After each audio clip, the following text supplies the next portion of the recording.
Olá amigos e amigas do canal Heródoto Channel.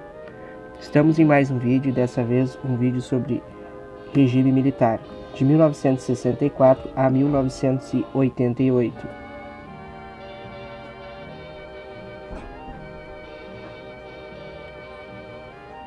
Presidentes do regime militar, começando por Castelo Branco, de 1964 a 1967, foi o primeiro presidente do regime militar. Costa e Silva, de 1967 a 1969, segundo presidente a assumir o cargo como presidente no período do regime militar. Médici, de 1969 a 1974. Geisel, de 1974 a 1979. E o último presidente Figueiredo, de 79 a 85. Após ele, teve eleição indireta para Tancredo Neves, do MDB, eleito indiretamente em 85. Somente em 89 é promovida a primeira eleição direta para presidente. Regime militar, de 1964 a 89, sendo que em 1989 houve então a primeira eleição direta, né, com votos do povo já para escolher o primeiro presidente do Brasil pós-regime, mas é conhecido como período militar de 64 a 85. Por quê? Em 85 houve eleição indireta para presidente, já um primeiro presidente civil, né, que seria o Tancredo Neves. Tancredo Neves ele não chegou a assumir o país, ele faleceu antes, né, e o seu vice, o José Sarney, ia presidir o país até 89, onde haveria a primeira eleição direta. Então eu fiz questão de colocar aqui de 64 a 89. E daí em 89 se tem ali a primeira eleição direta para presidente. Então é conhecido no Brasil como regime militar o período que vai de 1964 a 85, onde o país esteve sob controle das Forças Armadas Nacionais, Exército, Marinha e Aeronáutica. Nesse período, os chefes de Estado, ministros e indivíduos instalados nas principais posições do aparelho estatal pertenciam à hierarquia militar, sendo que todos os presidentes do período eram generais do Exército. Era denominada Revolução em sua época, sendo que os principais mentores do movimento viam o cenário político do início dos anos 60 como corrupto, viciado e alheio às verdadeiras necessidades do país naquele momento. Assim, o seu gesto era interpretado como saneador da vida social, econômica e política do país, livrando a nação da ameaça comunista e alinhando-a internacionalmente com os interesses norte-americanos, trazendo de volta a paz e ordem sociais. Importante frisar, pessoal, a Guerra Fria, né, era o contexto em que a gente vivia naquela época, 1964, né, era até 89, nós vivemos, né, o período de Guerra Fria. O que foi a Guerra Fria? A Guerra Fria nada mais é que o mundo ele acabou sendo dividido, né, entre comunistas e capitalistas. Os países que lideravam ambos os movimentos, no caso, né, os Estados Unidos pro lado dos capitalistas e a União Soviética pelo lado dos comunistas, né, digamos assim. Então, assim, a justificativa dos militares no golpe de 64 foi que em 1964, quando o Jango assumiu, ele, com algumas propostas e discursos, ele trouxe mais à tona discursos e propostas que vinham da esquerda brasileira, né, e ali de forma envergonhada, digamos assim, o PCdoB, ou PCB, ele apoiava essas propostas. Então, como reformas de base, né, que eram a reforma agrária, algumas reformas na área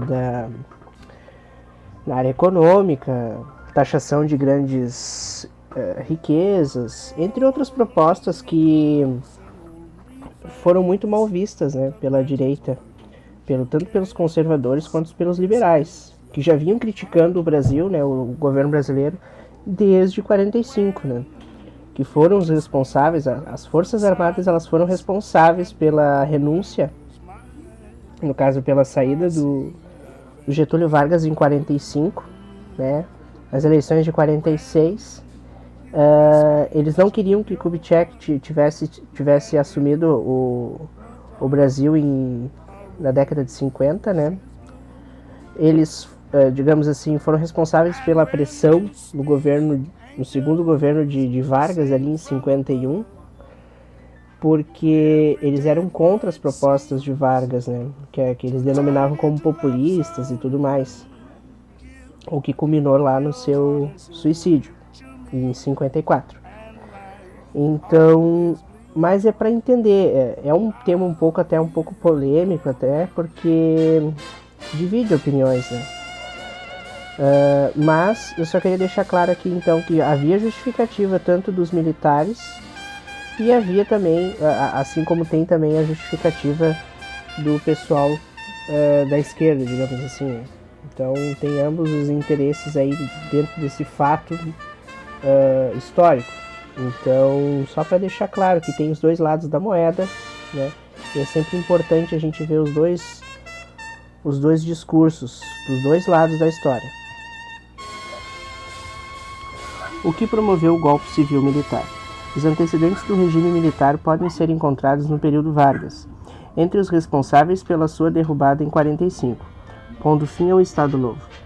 Este contingente de oposição se agruparia logo depois na UDN, União Democrática Nacional, partido de orientação liberal conservadora, com a volta de Getúlio por meio de eleições diretas em 51, tal grupo continuaria fazendo oposição à sua política considerada populista. Tal pressão acabaria por provocar o suicídio do presidente. Este gesto, apesar de frear o movimento das forças conservadoras, não impediu algumas tentativas, em especial a manobra para que o presidente eleito Juscelino Kubitschek não tomasse posse. Uma intervenção de um grupo militar não ortodoxo garantiria a posse de Kubitschek, o que seria a ordem moderada.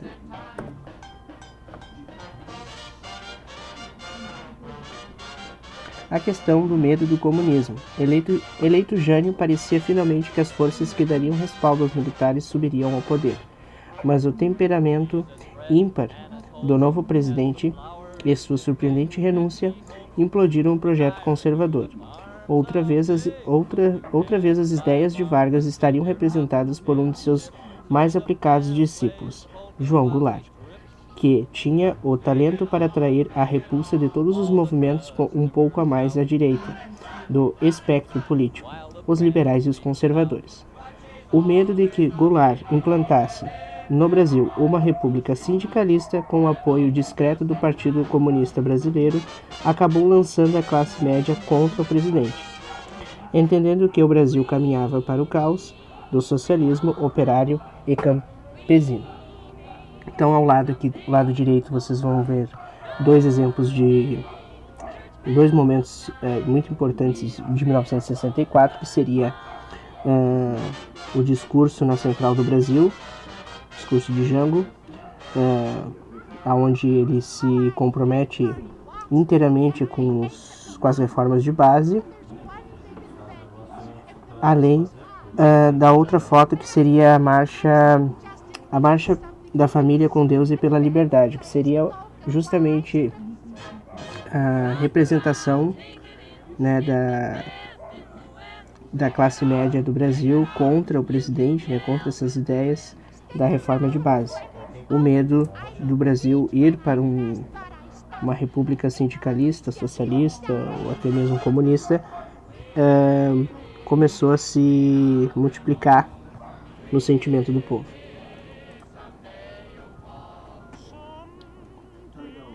Então, do mesmo modo que acreditavam estarem mantendo a legalidade ao garantir a posse de Juscelino, quase 10 anos antes, os militares decidiram entrar em cena novamente. Agora a deposição do presidente asseguraria a ordem e a legalidade. Na noite do dia 31 de março a 1º de abril de 1964, começa então um período de exceção, arbitrariedade, desrespeito aos poderes estabelecidos, aos direitos dos cidadãos, à integridade física, bem como sua liberdade de expressão, certos de que realizavam um gesto de purificação do poder. O projeto de aparência edificante dos militares descamba para a repressão de toda uma nação. A Constituição seria rasgada, o Judiciário perderia sua independência e, pior, os membros do Legislativo seriam depostos de seus cargos, como representantes legítimos do povo. Os partidos que haviam apoiado as reformas de base de Jânio, partidos ligados à esquerda política, foram colocados na ilegalidade. Então, a justificativa dos militares cai por terra a partir do momento em que se passa o poder do país para Costa e Silva, que seria a linha dura. E depois, com Geisel, Médici e Figueiredo, se aumentaria ainda mais a repressão, a censura e a perseguição aos partidos de esquerda e à extrema esquerda, como os guerrilheiros, né, que faziam já uma luta armada desde 61 dentro do país para instalar uma nova ditadura, a troca da ditadura militar pela ditadura do proletariado. Infelizmente, houve muitas mortes e muita tortura e muitos desaparecidos durante este período. Castelo Branco, o moderado. A ideia era de que quando o Marechal Humberto Castelo Branco assumisse o poder, logo o devolveria a um representante civil, garantindo mesmo as eleições previstas para 65. Castelo Branco pertencia a um grupo moderado do movimento, chamado Grupo do Suborno. Logo, porém, os radicais assumiram o controle do movimento, forçando a permanência dos militares no poder, em plena crença de que os entes responsáveis pelos males políticos do país ainda poderiam voltar a comandar o país. A linha dura. É por obra dos radicais que ocorre a posse de Costa e Silva. Como segundo presidente militar, é onde se inicia o período mais pesado de repressão das perseguições a parlamentares da gestão anterior. Os militares decidiram fechar o Congresso Nacional em 1968. Através do infame ato institucional número 5, Costa e Silva morre em pleno mandato. E mais uma vez o grupo radical conspira para que o vice-presidente Pedro Aleixo, um civil, não assuma. No lugar poderia ser entregue uma junta formada por 3 militares, um de cada força. A repressão chegaria a seu auge com o presidente seguinte, Emílio Médici, que acaba com qualquer movimento armado da oposição, dando a ideia da completa predominância e popularidade do regime, sob pleno milagre econômico, em meio à conquista definitiva da taça Jules Rimet, na Copa do México de 1970.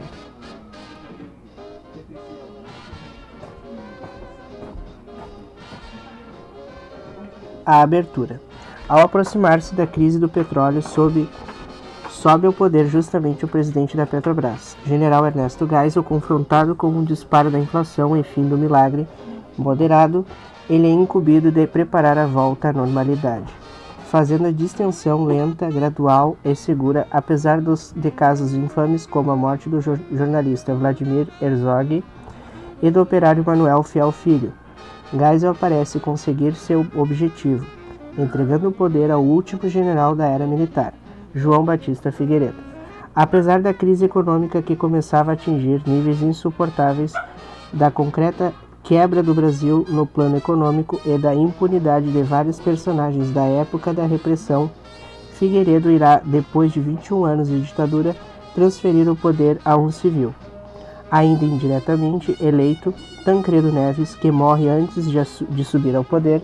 Seu vice, José Sarney, provenientemente dos quadros políticos da ditadura, acabaria incumbido de guiar o país até então às esperadas eleições diretas, em mais de 25 anos, previstas para 1989. Então, pessoal, esse foi mais um vídeo do canal sobre história do Brasil, dessa vez sobre regime militar. Espero que tenham gostado. Deixem um like, compartilhem e se inscreva no canal.